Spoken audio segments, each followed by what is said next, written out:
आज सातारा जिल्हा athletic association, मळादेवी group संस्था, कराड तालुका ॲथलेटिक असोसिएशन यांच्या वतीनं संयुक्त सहविचार सभा आयोजित केली होती।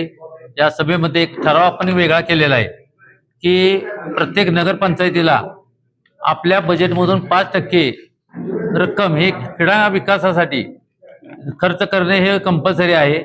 आणि या विषयावर आमच्या सभेने ठराव केला की प्रत्येक नगरपंचायतीनं 5% रक्कम आपल्या बजेटमध्ये ठेवावी आणि त्यासाठी काय करायचं आहे। 5% मध्ये विकास आराखड्यातील क्रीडांगणासाठी आरक्षित जमिनीचा विकास करणे, क्रीडा जमिनीवरील अतिक्रमण काढून टाकणे, नवीन क्रीडांगणे विकसित करणे, विविध खेळांच्या स्पर्धा घेणे, खेळाडूंना प्रोत्साहनात्मक दत्तक घेणे, एखाद्या खेळाडू संघास दत्तक घेणे आणि इतर क्रीडाविषयक उपक्रमास 5% बजेटमधून खर्च करावी। हे बजेट कंपल्सरी आहे।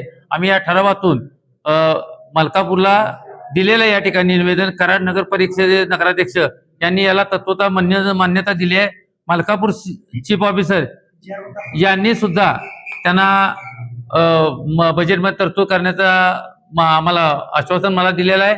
आणि हा ठराव आम्ही माननीय कलेक्टर साहेबांना पण देतोय। 5% ठराव तुम्ही इतर संस्था, इतर नगर परिषद आणि जिल्हा परिषद देऊन प्रत्येक ठिकाणी खेळाला 5% आरक्षणासाठी रक्कम मंजूर करावी, तर या सातारा जिल्ह्याचा क्रीडा विकास नक्कीच होईल।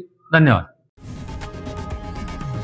लोकशाही मराठी ऐका, पहा, जागरूक रहा।